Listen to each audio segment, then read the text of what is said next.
Struk hotel itu terlipat rapi di balik kartu identitas Arjuna, tersembunyi di lipatan dompet kulitnya yang biasa kutata setiap malam untuk memisahkan bon belanja. Grand Pavilion Hotel, kamar deluxe, 2 malam berturut-turut minggu lalu. Tanganku berhenti bergerak. Arjuna bilang dia ke Surabaya untuk tender proyek. Aku duduk di tepi ranjang, struk itu gemetar di tanganku. Grand Pavilion ada di Jakarta Selatan, 15 menit dari rumah kami. Tidak ada alasan menginap kecuali satu, dia tidak ingin pulang. Dia tidak ingin bersamaku.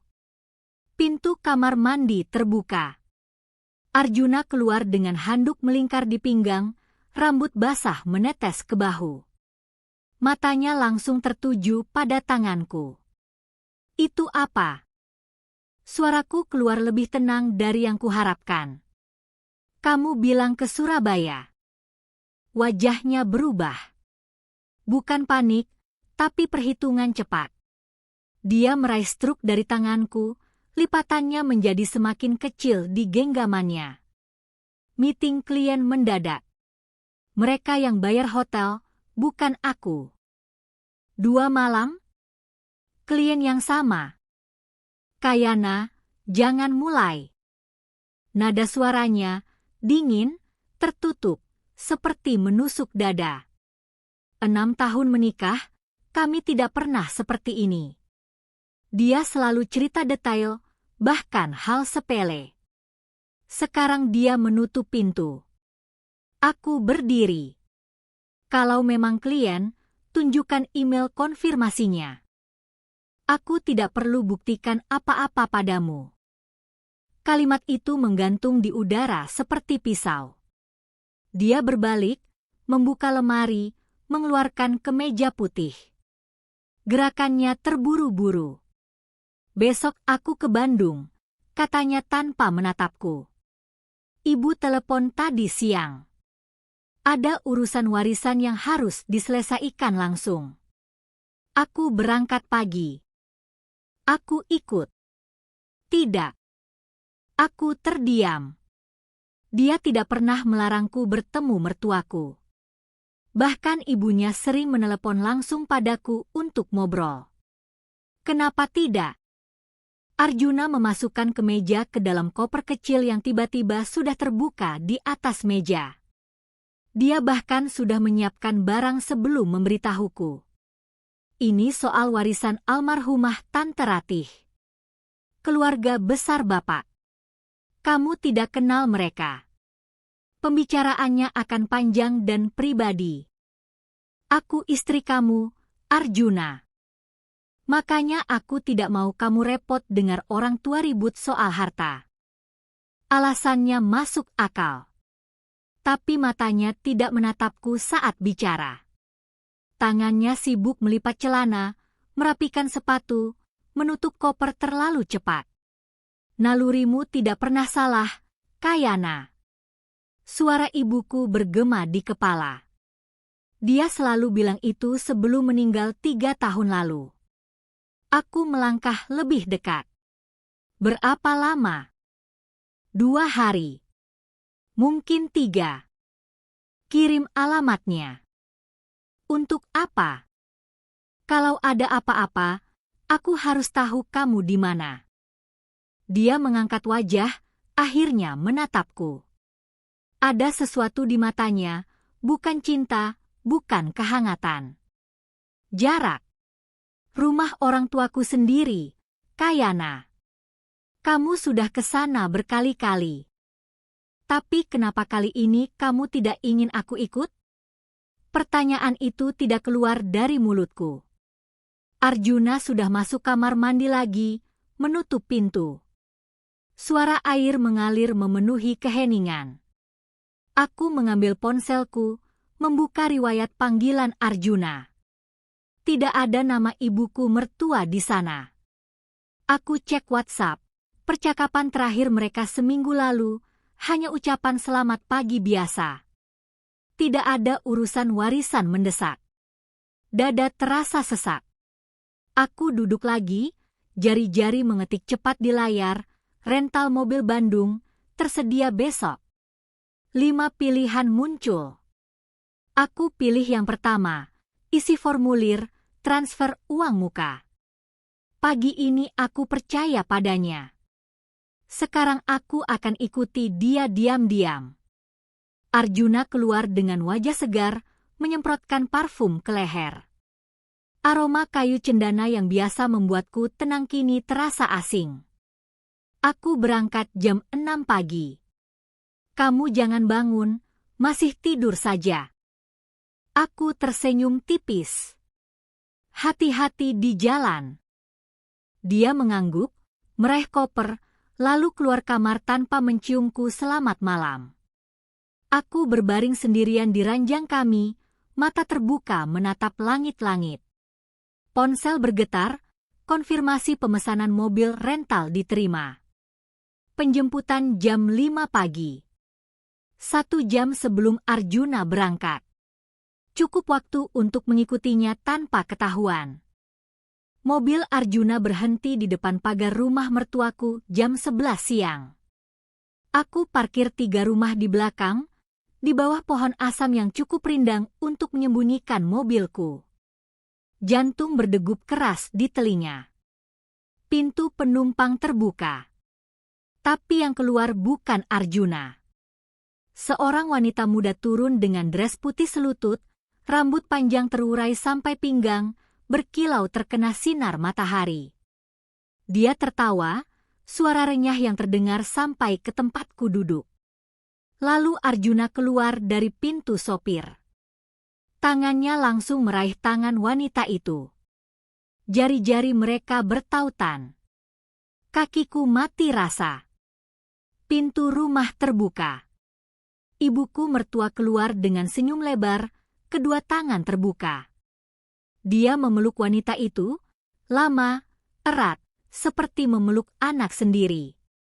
Arjuna berdiri di samping mereka, tersenyum. Bapakku mertua muncul di ambang pintu, menepuk bahu Arjuna, lalu mengulurkan tangan pada wanita itu dengan hormat. Mereka berbincang sebentar. Wanita itu mengangguk-angguk sopan. Lalu mereka semua masuk ke dalam rumah. Bersama. Seperti keluarga. Aku duduk terpaku di kursi kemudi, tangan mencengkeram setir sampai buku-buku jari memutih. Napas pendek-pendek, dada naik turun terlalu cepat. Ini bukan urusan warisan. Ini bukan pertemuan keluarga besar. Ini perkenalan. Arjuna membawa wanita lain ke hadapan orang tuanya. Dan mereka menyambutnya. Ponselku bergetar di pangkuan. Notifikasi dari Arjuna, sudah sampai. Rapat keluarga akan lama. Jangan khawatir. Jangan khawatir. Aku melempar ponsel ke jok sebelah, terlalu keras sampai layarnya retak di pojok. Tanganku gemetar mengambil botol air minum, tapi tenggorokan terasa tertutup. Aku tidak bisa menelan. Tidak bisa bernapas dengan benar. Mereka di dalam sana sekarang, duduk di ruang tamu yang sama tempat aku dulu ngobrol dengan ibuku mertua sambil minum teh. Di sofa yang sama tempat Arjuna melamarku 6 tahun lalu. Sekarang dia duduk di sana dengan wanita lain. Aku harus masuk. Aku harus buka pintu, bentak mereka semua, tanya apa yang terjadi. Tapi kakiku tidak bergerak. Karena aku tahu. Begitu aku masuk, semua akan pecah. Akan ada teriakan, tangisan, pertengkaran. Dan aku tidak akan dapat jawaban. Mereka akan menutup mulut, menyangkal, memutar fakta. Aku butuh bukti. Aku butuh dengar mereka bicara tanpa tahu aku ada. Aku keluar dari mobil, pelan, menutup pintu tanpa suara. Jalanan sepi, hampir semua tetangga sedang kerja. Hanya beberapa ibu rumah tangga yang duduk di teras jauh, tidak memperhatikanku. Aku berjalan menyusuri tembok pagar rumah mertua, masuk lewat gang samping yang menuju ke belakang. Pernah lewat sini waktu membantu ibuku mertua angkat jemuran dulu. Gang sempit, gelap, berbau lumut. Aku sampai di halaman belakang. Pagar kawat setinggi dada, berkarat di beberapa bagian. Aku panjat pelan, kaki mencari pijakan di celah-celah besi. Satu kaki melewati pagar. Kaki satunya menyusul. Aku turun di halaman belakang yang penuh tanaman cabai dan tomat ibuku mertua. Jendela dapur terbuka sedikit, kebiasaan ibunya yang suka sirkulasi udara. Aku berjongkok di bawah jendela, punggung menempel tembok. Suara mereka terdengar jelas dari dalam. "Selindra cantik ya, Bu. Sopan juga." Suara bapakku mertua. "Selindra. Namanya Selindra." "Iya, Pak. Aku sudah bilang, dia beda sama Kayana. Ini anak baik-baik, dari keluarga baik. Bapaknya pengusaha batik di Solo."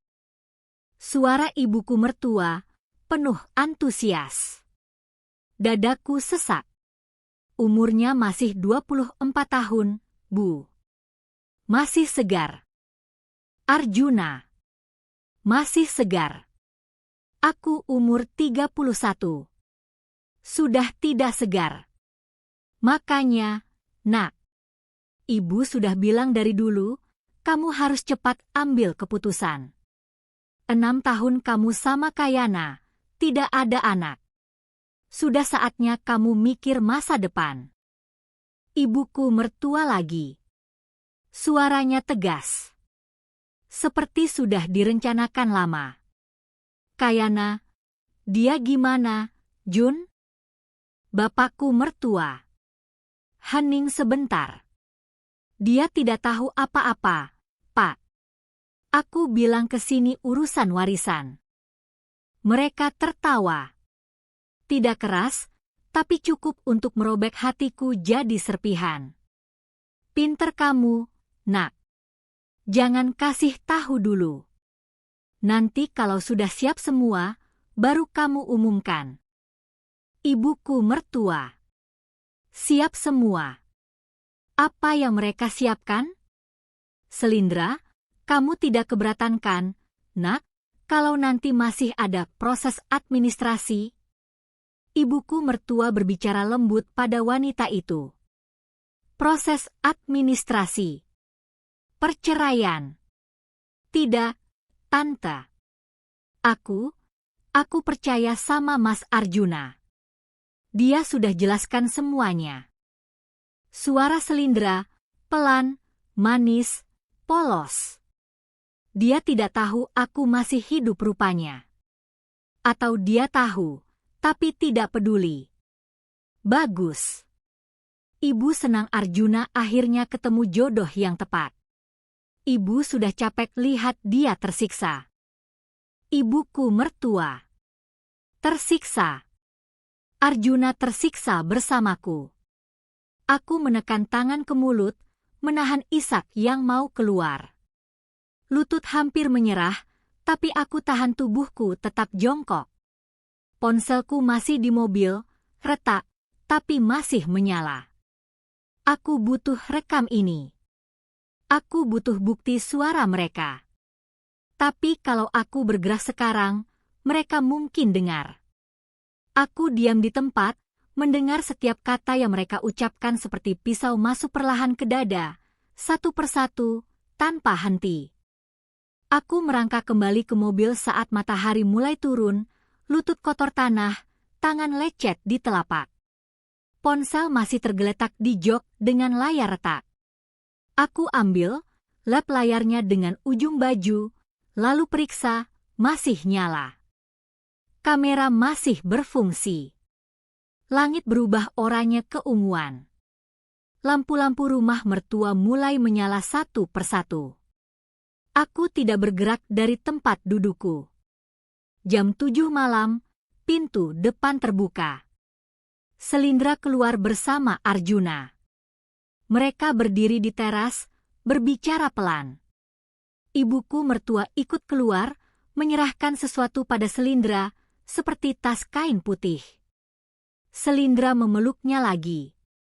Arjuna membuka pintu mobil untuknya. Mereka pergi bersama. Aku ikuti dari jarak aman, lampu mobil mati, hanya mengandalkan lampu jalan.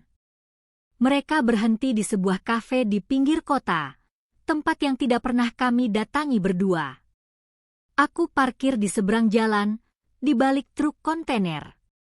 Mereka duduk di meja pojok, dekat jendela kaca besar. Aku bisa lihat semuanya dari sini. Arjuna memesan sesuatu. Selindra tertawa, tangannya menyentuh lengan Arjuna sebentar, gerakan kecil yang terlalu akrab.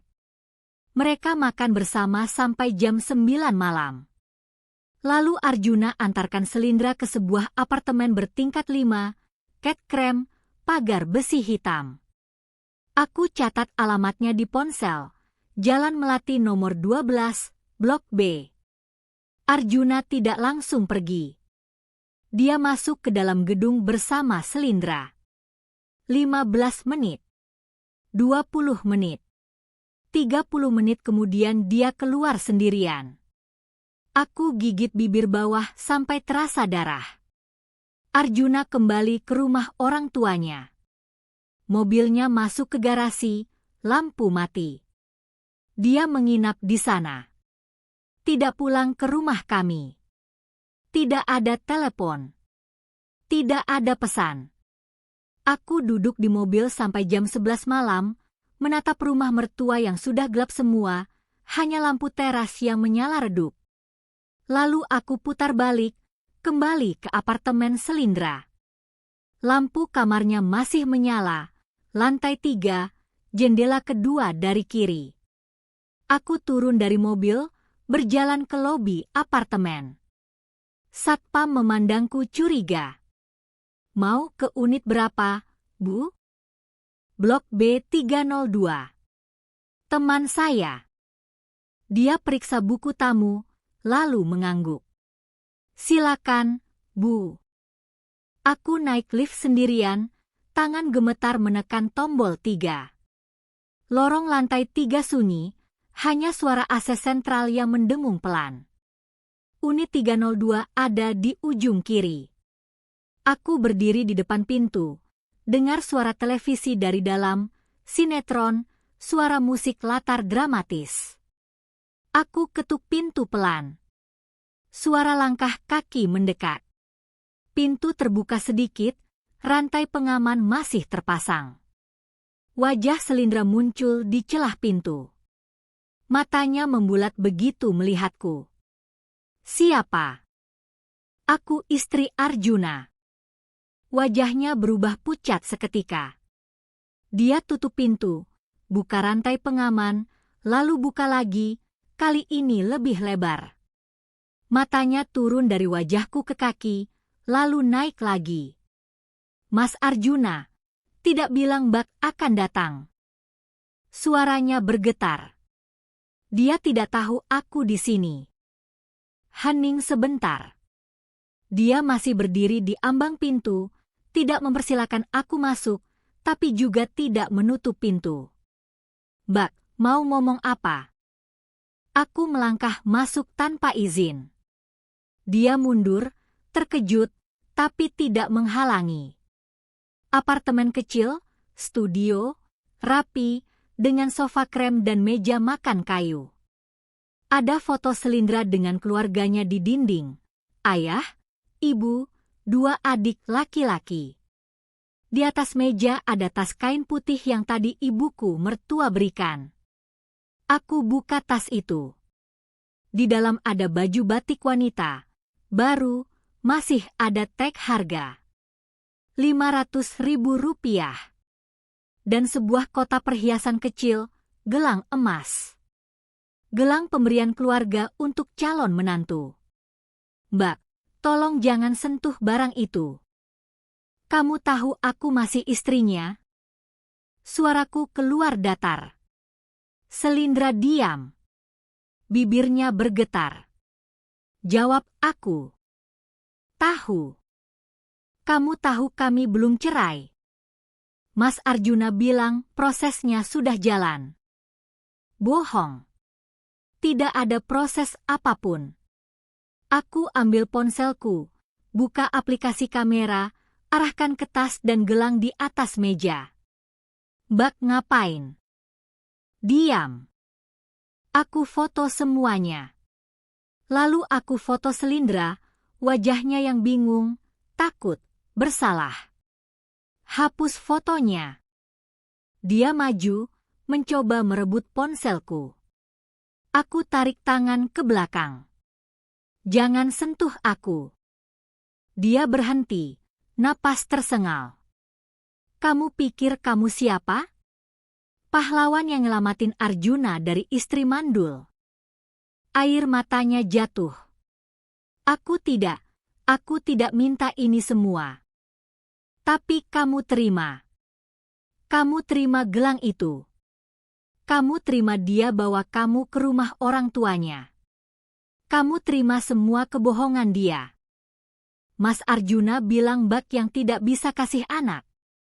Dia bilang Bak sudah setuju cerai secara baik-baik. Aku tidak pernah setuju apapun. Teriakanku memenuhi ruangan kecil itu. Selindra mundur sampai punggungnya menabrak dinding, tangannya menutupi mulut. Aku ambil napas, coba tenangkan diri. Tapi dada masih naik turun cepat. Dengar baik-baik. Aku tidak mandul. Aku punya hasil tes lengkap dari dokter. Arjuna yang punya masalah, dia tidak bisa punya anak. Dan dia bohong padamu. Wajah Selindra berubah, dari takut jadi bingung. Tidak mungkin, dia bilang. Dia bilang apa? Bahwa aku yang rusak? Bahwa kamu yang akan kasih dia keturunan? Dia tidak menjawab. Tapi matanya mulai ragu. Aku keluarkan amplop dari tas selempangku, hasil lab Arjuna yang kusimpan 2 tahun lalu, waktu kami cek bareng tapi dia sembunyikan hasilnya dariku. Aku diam-diam minta kopi dari klinik. Aku lempar amplop itu ke meja. Buka. Baca sendiri. Selindra meraih amplop dengan tangan gemetar, buka lipatannya, mata menyapu tulisan medis di kertas. Wajahnya perlahan kehilangan warna. Ini hasil Mas Arjuna. Oligospermia berat. Jumlah sperma di bawah standar. Dokter bilang peluang punya anak alami hampir 0. Kertas itu jatuh dari tangannya. Aku putar badan, jalan ke arah pintu. Bak tunggu. Jangan hubungi aku lagi. Dan kalau kamu masih mau lanjut sama dia, itu urusanmu. Tapi jangan bilang aku tidak kasih tahu. Aku keluar, tutup pintu, dengar suara Selindra menangis di dalam. Tapi aku tidak berhenti. Aku naik lift, keluar lobi, masuk mobil. Ponselku bergetar, pesan dari Arjuna. Besok pagi aku pulang. Kangen. Aku blokir nomornya. Lalu aku kirim semua foto yang baru kuambil ke emailku sendiri. Simpan di 3 cloud berbeda. Besok pagi aku akan kembali ke rumah mertua. Dan kali ini, aku tidak akan sembunyi di luar jendela. Aku sampai di rumah mertua jam 7 pagi, parkir tepat di depan pagar, tidak sembunyi lagi. Pintu terbuka saat aku ketuk, bapakku mertua yang buka, masih pakai sarung dan kaos oblong. Matanya membulat. Kayana? Kamu? Aku masuk tanpa menunggu izin. Ruang makan sudah penuh. Ibuku mertua duduk di ujung meja, Arjuna di sebelahnya, dan Selindra di seberang. Mereka sedang sarapan bubur ayam dan kerupuk. Semua kepala menoleh bersamaan. Arjuna berdiri, wajahnya berubah dari terkejut jadi panik. Kayana, kenapa kamu di sini? Aku tarik kursi kosong di samping Selindra, duduk pelan. Meja bergetar sedikit. Tidak ada yang bicara. Hanya suara sendok yang jatuh dari tangan ibuku mertua, bunyi logam keras di atas piring keramik. Silakan lanjut sarapan. Jangan berhenti karena aku. Suaraku keluar tenang, terlalu tenang. Selindra menatapku sekilas, lalu langsung menunduk. Tangannya gemetar di atas pangkuan. Arjuna masih berdiri. Kamu ikutin aku. Duduk, Jun. Nada suaraku membuat dia diam. Dia duduk perlahan, tapi matanya tidak lepas dariku. Ibuku mertua akhirnya buka suara, nada dibuat-buat ramah. Kayana, nak, kamu sudah sarapan? Ibu ambilkan bubur. Tidak usah. Aku keluarkan ponselku dari tas, taruh tepat di tengah meja, di antara mangkuk bubur dan piring kerupuk. Layarnya retak, tapi masih berfungsi sempurna. Kalian mau tahu kenapa aku datang? Tidak ada yang jawab. Aku sentuh layar, buka rekaman audio. File berdurasi 23 menit, hasil rekaman kemarin sore, waktu aku jongkok di bawah jendela dapur. Jempolku menekan tombol play. Suara ibuku mertua keluar dari speaker, keras, jelas. Kayana sudah tidak bisa hamil, kita sudah tunggu 6 tahun, Selindra muda, sehat, cocok untuk melanjutkan keturunan. Wajah ibuku mertua membeku. Rekaman berlanjut. Suara Arjuna. Aku sudah coba sabar, Ibu, tapi aku butuh anak. Bapakku mertua, ceraikan dia baik-baik, kasih dia uang, selesai. Tawa mereka mengisi ruang makan, tawa yang sama yang kemarin merobek hatiku. Sekarang tawa itu menghantam mereka seperti tamparan. Arjuna meraih ponselku. Aku tarik lebih cepat. Jangan sentuh. Kayana, ini tidak seperti yang kamu dengar. Diam. Rekaman masih jalan. Suara ibuku mertua lagi. Ibu senang Arjuna akhirnya ketemu jodoh yang tepat. Ibu sudah capek lihat dia tersiksa. Tersiksa. Kata itu kembali terdengar, kali ini di depan mereka semua. Ibuku mertua berdiri, kursinya mundur kasar. Matikan itu. Aku pencet pause. Tapi jari masih di atas layar. Kenapa? Ini kan suara kalian sendiri. Kamu sadap kami? Kamu tidak punya hak. Aku istri Arjuna. Aku punya hak tahu kalau suamiku dan keluarganya merencanakan perceraianku di belakangku. Bapakku mertua angkat tangan, coba menenangkan. Kayana, kita bisa bicarakan ini dengan kepala dingin. Kepala dingin. Aku tertawa, singkat, pahit. Bapak mau aku kepala dingin waktu dengar bapak bilang, ceraikan dia, kasih uang, selesai? Dia menutup mulut. Selindra mulai menangis pelan, tangan menutupi wajah. Arjuna memandangku dengan tatapan memohon. Kayana, maafin aku. Aku salah. Aku. Sekarang minta maaf? Setelah kamu bawa dia ke sini? Setelah kamu bilang aku yang mandul? Suaraku naik sedikit. Aku tarik napas, kendalikan lagi. Aku tidak bilang kamu mandul. Kamu bilang aku tidak bisa kasih anak. Teriakanku membuat semua orang terdiam total. Bahkan tangis Selindra berhenti sebentar. Aku buka galeri ponsel, pilih foto hasil lab Arjuna, geser layar ke arah ibuku mertua. Ini hasil tes kesuburan Arjuna dari Klinik Harapan Sehat 2 tahun lalu. Oligospermia berat. Jumlah sperma tidak normal. Dokter bilang peluang punya anak alami hampir 0%. Ibuku mertua meraih ponsel, matanya menyipit membaca tulisan medis di layar. Wajahnya perlahan berubah, dari marah jadi bingung, lalu jadi syok. Jun, ini benar. Arjuna tidak menjawab. Rahangnya mengeras. Jawab ibu. Iya. Satu kata itu jatuh seperti bom. Ibuku mertua mundur, tangan mencengkeram sandaran kursi. Jadi selama ini, kamu yang... Ibu, aku bisa terapi, aku bisa. Kamu bohong sama ibu. Suaranya pecah. Kamu bilang Kayana yang gak bisa hamil. Kamu bilang Selindra yang akan kasih ibu cucu. Selindra mengangkat wajah, mata merah basah, menatap Arjuna dengan tatapan yang sama seperti semalam, dikhianati. Mas?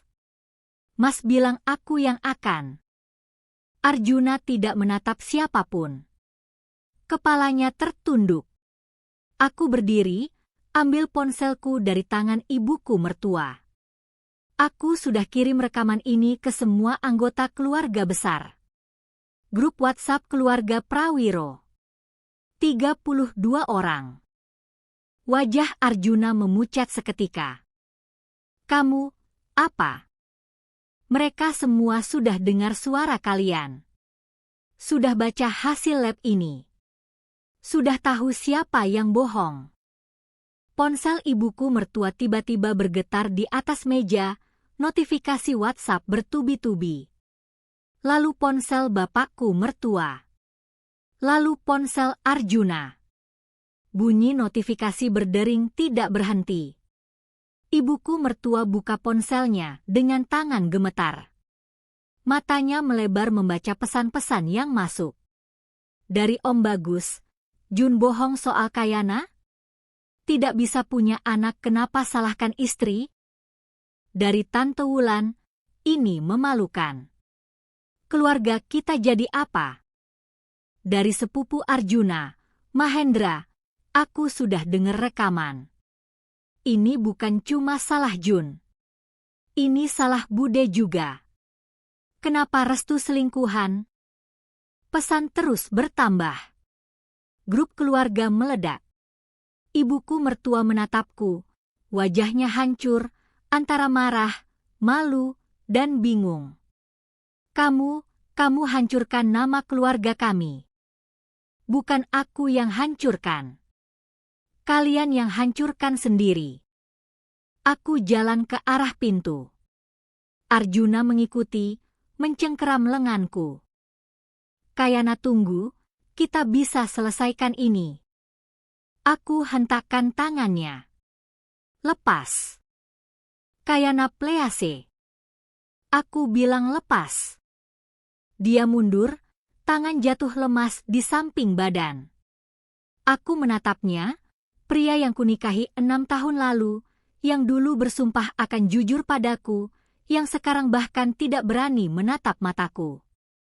Kamu mau anak? Kamu tidak akan punya anak dari siapapun. Kamu yang rusak, Jun. Bukan aku. Aku buka pintu, melangkah keluar. Di belakangku, suara ibuku mertua pecah, tangis keras yang bercampur teriakan marah pada Arjuna. Tapi aku tidak menoleh. Ponselku bergetar, pesan dari nomor tidak dikenal. Mbak Kayana, ini Mahendra. Aku pengacara. Aku bisa bantu proses cerai. Gratis. Keluarga harus bertanggung jawab. Aku simpan nomornya. Lalu aku nyalakan mesin mobil dan pergi meninggalkan rumah itu untuk terakhir kalinya. Aku kembali ke rumah kami, rumah yang atas namaku, warisan almarhum ayahku, dan mulai packing barang Arjuna. Semua bajunya kulipat kasar, masukkan ke dalam koper besar. Sepatu, ikat pinggang, jam tangan, semua barang pribadinya kukumpulkan di ruang tamu. Ponselku tidak berhenti bergetar. Puluhan panggilan dari Arjuna. Aku tolak semua. Lalu muncul nama lain, Selindra. Aku angkat. Mbak, aku minta maaf. Suaranya serak, habis menangis. Untuk apa? Aku tidak tahu semuanya. Mas Arjuna bilang Mbak sudah setuju cerai. Bilang Mbak yang gak bisa hamil. Iya, aku tahu dia bilang apa. Hening sebentar. Aku dengar dia menarik napas gemetar. Aku sudah putus sama dia, Mbak. Tadi pagi, setelah Mbak pergi. Aku tidak mau jadi orang ketiga di kehidupan orang. Terlambat. Kamu sudah jadi. Aku tahu, dan aku minta maaf. Aku tutup telepon tanpa jawab. Maafnya tidak mengubah apapun. Sore harinya, Arjuna pulang. Mobilnya parkir sembarangan di depan rumah. Dia keluar dengan wajah kacau, mata merah, baju kusut. Dia buka pintu dengan kunci cadangan, langsung berhenti melihat koper-kopernya di ruang tamu. Kayana, barangmu sudah siap. Bawa sekarang. Dia melangkah lebih dekat, tapi aku mundur. Kayana, dengarkan aku dulu. Tidak ada yang perlu didengar. Aku salah. Aku akui aku salah. Tapi kita bisa perbaiki ini. Perbaiki apa? Bohongmu? Perselingkuhanmu? Atau kenyataan bahwa kamu lempar semua kesalahan padaku? Suaraku naik. Aku coba kendalikan tapi gagal. 6 tahun, Jun. 6 tahun aku diam waktu mertuamu nanya terus soal anak. 6 tahun aku tahan tatapan kasihan dari tante-tante di arisan. 6 tahun aku yang disalahkan, dan kamu diam aja. Aku takut, Kayana. Aku takut keluargaku kecewa. Jadi kamu korbankan aku? Biar aku yang jadi kambing hitam? Dia tidak jawab. Tangannya mengepal, rahang mengeras. Kamu egois, Jun. Kamu pengecut. Aku cinta kamu. Jangan bilang cinta. Teriakanku membuat dia terdiam total. Orang yang cinta tidak bohong. Orang yang cinta tidak selingkuh. Orang yang cinta tidak bawa wanita lain ke rumah orang tuanya dan bilang dia jodoh yang tepat. Air mataku jatuh, pertama kali sejak pagi tadi. Tapi bukan air mata sedih. Ini air mata marah, kecewa, muak. Arjuna melangkah maju, tangan terulur. Kayana, maafin aku. Aku janji tidak akan. Keluar. Kayana. Aku bilang keluar dari rumahku. Dia terdiam. Wajahnya hancur, tapi aku tidak peduli lagi. Ini rumah warisan bapakku. Atas namaku. Kamu tidak punya hak di sini. Aku ambil kunci cadangan dari tangannya, merebut kasar sampai jarinya tergores sedikit. Lalu aku dorong semua kopernya ke arah pintu. Bawa semua barangmu dan pergi. Sekarang. Arjuna berdiri diam, menatapku seperti orang asing. Mungkin memang kami sudah jadi orang asing. Dia akhirnya angkat koper pertama, bawa ke mobil. Lalu kembali ambil yang kedua. Dan ketiga. Tidak ada lagi percakapan. Hanya suara koper diseret, pintu mobil dibuka tutup, lalu mesin menyala. Mobilnya pergi. Aku tutup pintu, kunci dari dalam, pasang rantai pengaman. Rumah terasa kosong. Tapi untuk pertama kali dalam 6 tahun, aku bisa bernapas lega. Ponselku bergetar lagi, Mahendra, sepupu Arjuna yang pengacara. Aku angkat. Mbak Kayana, aku sudah siapkan draft gugatan cerai. Dasar hukumnya kuat, perselingkuhan, penelantaran emosional, pencemaran nama baik. Mbak bisa dapat kompensasi. Berapa lama prosesnya? Kalau pakai bukti sekuat ini? Maksimal 3 bulan. Oke. Kirim draftnya ke emailku. Siap, Mbak. Dan satu lagi, Budhe telepon tadi, minta aku bujuk Mbak untuk cabut laporan ke keluarga. Aku tolak. Aku tersenyum pahit. Terima kasih, Hendra. Sama-sama, Mbak. Keluarga kami yang salah. Harusnya dari dulu kami bela Mbak, bukan dia Min Jun berbuat semena-mena. Aku tutup telepon, duduk di sofa yang dulu kami beli bersama, tempat kami nonton film setiap Sabtu malam. Sekarang cuma aku sendiri di sini. Tapi aku tidak kesepian. Aku bebas. 2 hari kemudian, surat gugatan cerai resmi masuk ke pengadilan.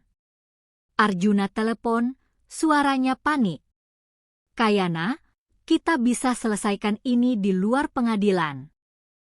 Terlambat. Aku bersedia bayar berapapun. Ini bukan soal uang, Jun. Ini soal keadilan. Aku tutup telepon, blokir nomornya permanen. 3 minggu kemudian, sidang pertama. Arjuna datang dengan pengacara mahal, setelan jas hitam, tas kulit, sikap angkuh. Tapi begitu Mahendra buka semua bukti, rekaman audio, hasil lab, screenshot chat Arjuna dengan Selindra yang ternyata sudah jalan 6 bulan, wajah pengacaranya berubah. Mereka tidak punya pembelaan. Hakim membaca gugatan dengan serius, lalu menatap Arjuna. Tergugat, apa Anda mengakui hubungan dengan Sri Selindra? Arjuna diam lama.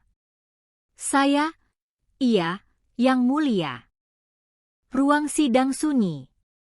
Dan apakah benar Anda menyembunyikan kondisi kesehatan Anda dari keluarga dan istri?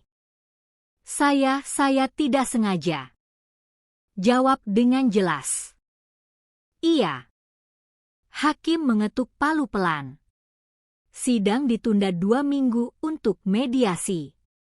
Jika tidak tercapai kesepakatan, kita lanjut ke putusan. Setelah sidang, Arjuna menungguku di luar gedung pengadilan. Kayana, kita mediasi ya. Aku janji aku akan. Aku tidak mau mediasi. Aku mau cerai. Sekarang. Tapi, kamu sudah ambil 6 tahun hidupku, Jun.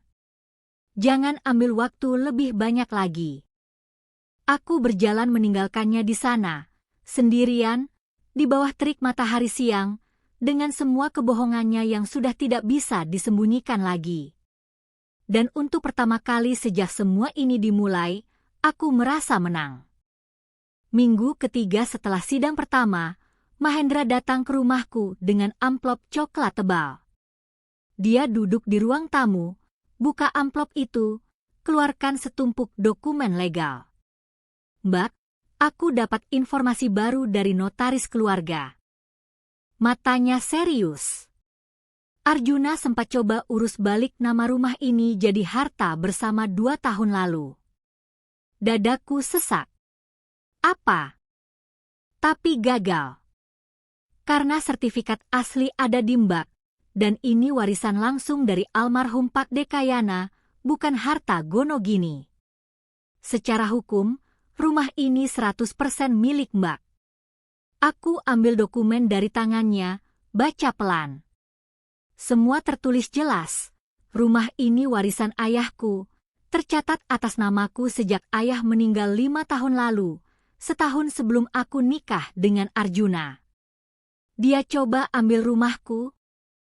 Iya. Tapi notaris tolak karena tidak ada persetujuan tertulis dari Mbak.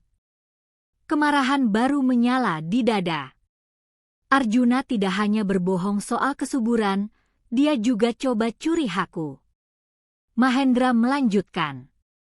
Aku juga cek rekening bisnis Mbak, toko bahan kue online yang Mbak jalanin. Ternyata semua modal dari tabungan pribadi Mbak, semua omzet masuk ke rekening Mbak. Arjuna cuma bantu antar barang sesekali, tapi dia sering bilang ke orang luar bahwa dia yang kembangkan bisnis Mbak. Aku ingat waktu arisan keluarga, Arjuna bangga cerita di depan semua orang. Bisnis Kayana sekarang untung besar, aku yang bantu atur strategi pemasaran. Padahal semua strategi ku buat sendiri. Semua supplier ku hubungi sendiri. Dia cuma antarkan paket kalau lagi luang. Artinya bisnis itu juga milik Mbak 100%. Bukan harta gono gini. Dan dalam gugatan cerai, Mbak bisa tuntut kompensasi atas pencemaran nama baik, karena dia sebar narasi bahwa Mbak yang tidak subur, padahal faktanya sebaliknya. Mahendra geser dokumen lain ke arahku. Ini estimasi kompensasi yang bisa Mbak dapat, penelantaran emosional, pencemaran nama baik, kerugian psikologis. Total bisa sampai 200 juta. Angka itu membuat kepalaku pusing. Dan satu lagi, Mbak. Mahendra ragu sebentar. Arjuna sebenarnya punya utang. Apa? Dia pinjam uang dari Om Bagus, adik bapaknya, 150 juta. Katanya untuk modal usaha, tapi ternyata dipakai buat bayar sewa apartemen Selindra 6 bulan terakhir, sama biaya kencan mereka. Dunia terasa berhenti berputar. Dia utang untuk perselingkuhannya sendiri. Om Bagus baru tahu setelah dengar rekaman Mbak. Dia marah besar. Sekarang Om Bagus tagih utangnya, minta lunas dalam sebulan. Aku terdiam. Semua kepingan puzzle mulai menyatu. Arjuna tidak punya apa-apa. Tidak punya rumah, itu milikku. Tidak punya bisnis, itu juga milikku. Bahkan uang yang dia pakai untuk selingkuh pun uang pinjaman. Dia hanya punya kebohongan. Mahendra menutup dokumen. Mbak mau lanjut gugatan dengan tuntutan kompensasi? Iya. Tidak ada keraguan dalam suaraku. 2 hari kemudian, Arjuna datang lagi, kali ini sendirian, tanpa pengacara. Dia ketuk pintu berkali-kali, suaranya memelas di luar. Kayana, please buka pintu. Aku mau bicara. Aku buka pintu, tapi berdiri di ambang tanpa mempersilakan masuk. Wajahnya kurus, kantung mata hitam, janggut mulai tumbuh. Dia seperti orang yang tidak tidur berhari-hari. 5 menit. Itu aja. Suaranya serak. Bicara di sini. Dia menghela napas panjang. Kayana, aku tahu aku salah. Aku tahu aku menyakitimu. Tapi aku mohon, jangan lanjutkan gugatan ini. Kita selesaikan baik-baik. Baik-baik gimana? Aku diam dan kamu kabur tanpa tanggung jawab. Aku akan tanggung jawab. Dengan uang apa? Uang pinjamanmu yang kamu pakai buat bayar apartemen Selindra? Wajahnya pucat. Kamu tahu. Aku tahu semuanya sekarang, Jun. Kamu coba balik nama rumahku. Kamu klaim bisnisku sebagai milikmu. Kamu utang ratusan juta buat biayai selingkuhanmu. Dia mundur selangkah, wajahnya hancur. Aku desperata, Kayana. Aku tidak tahu harus gimana. Jadi kamu korbankan aku? Kamu bohongi keluargamu sendiri? Kamu jual martabatku buat tutupi kegagalanmu?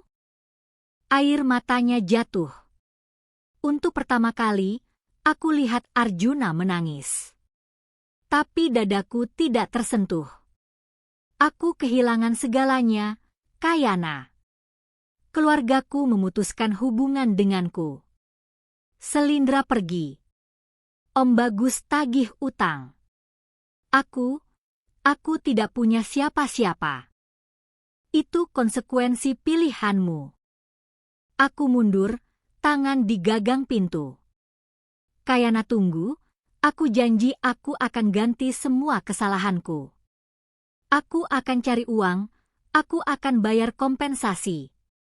Aku tidak butuh janjimu lagi. Aku tutup pintu. Dia mengetuk lagi, lebih keras, suaranya berteriak di luar. Kayana Please. Aku mohon. Jangan tinggalin aku. Aku pasang headphone, putar musik keras sampai suaranya tidak terdengar lagi. 10 menit kemudian, ketokan berhenti. Aku intip dari jendela, mobilnya sudah pergi. Ponselku bergetar. Pesan dari nomor tidak dikenal. Mbak Kayana, ini Selindra. Aku sudah pulang ke Solo. Aku minta maaf sudah percaya kebohongan Mas Arjuna. Aku harap Mbak bisa hidup tenang setelah ini. Aku tidak balas.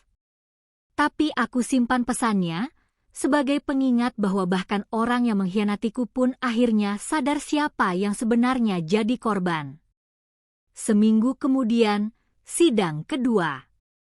Hakim membacakan laporan mediasi, gagal total. Arjuna tidak bisa bayar kompensasi yang diminta. Pengacaranya mencoba negosiasi. Yang mulia, klien kami bersedia cicil kompensasi. Mahendra langsung potong. Penggugat menolak cicilan. Kami minta putusan cerai dengan kompensasi penuh atau penyitaan aset tergugat. Tergugat tidak punya aset, yang mulia. Pengacara Arjuna terlihat frustasi. Maka putusan akan jatuh sesuai tuntutan penggugat. Hakim ketuk palu. Pernikahan antara Kayana Adira Sasmita dan Arjuna Mahesa Prawiro dinyatakan putus. Tergugat wajib membayar kompensasi sebesar 150 juta rupiah dalam waktu 3 bulan. Jika gagal, akan dilakukan penyitaan. Palu jatuh lagi, final. Sidang selesai. Aku berdiri, ambil tasku, jalan keluar tanpa menoleh ke arah Arjuna. Di luar gedung, Mahendra tersenyum. Selamat, Mbak. Mbak menang. Terima kasih, Hendra. Aku naik ke mobilku sendiri, mobil yang kubeli dengan uangku sendiri, dari hasil bisnisku sendiri. Tidak ada lagi nama Arjuna di hidupku. Hanya nama Kayana. Dan itu sudah lebih dari cukup. 3 bulan setelah perceraian resmi, aku bangun di kamar yang sama tapi terasa berbeda. Lebih luas, lebih tenang, lebih jadi milikku. Semua foto pernikahan sudah kuturunkan. Semua barang Arjuna sudah tidak ada. Bahkan bau parfumnya yang dulu mengendap di lemari sudah hilang. Bisnisku tumbuh pesat, omzet naik 40% sejak aku fokus penuh tanpa gangguan emosional. Aku punya 3 karyawan baru, sewa gudang lebih besar, dan dapat kontrak supply ke 2 hotel besar di Jakarta. Uang kompensasi dari Arjuna sudah masuk, 150 juta, ditransfer lewat pengadilan karena dia tidak mampu bayar tunai. Sebagian hasil jual mobil pribadinya, sebagian pinjaman lagi dari keluarganya yang akhirnya kasihan melihat dia jatuh. Aku tidak pakai uang itu untuk belanja atau liburan. Aku investasikan semuanya ke bisnis, mesin mixer baru, oven industrial, modal bahan baku untuk 3 bulan ke depan. Uang itu bukan hadiah. Itu hakku. Pagi itu aku sedang cek stok di gudang saat ponsel bergetar, nomor tidak dikenal dengan kode area Bandung. Aku angkat. Halo. Kayana, ini Ibu. Suara ibuku mertua, gemetar, parau, seperti orang yang sudah menangis berjam-jam. Aku berhenti berjalan. Jari mencengkeram ponsel lebih erat. Ada apa? Nak, ibu mohon. Ibu tahu ibu salah. Ibu sudah minta maaf berkali-kali lewat pesan, tapi kamu tidak pernah balas. Karena saya sudah blokir semua nomor keluarga. Ibu tahu, Nak. Ibu tidak menyalahkanmu. Tapi tolong dengarkan ibu sebentar. Aku tidak putuskan sambungan. Tapi aku juga tidak bilang iya. Dia lanjut bicara dengan suara pecah. Jun. Arjuna sekarang sakit, Nak. Dia depresi berat. Tidak mau makan, tidak mau keluar kamar. Dokter bilang dia butuh support system, butuh orang yang dia sayangi. Saya bukan orang yang dia sayangi. Kamu satu-satunya yang dia sebut-sebut terus, Nak. Dia nyesal. Dia bilang dia bodoh, dia bilang dia hancurkan hidupnya sendiri. Berarti dia sudah sadar.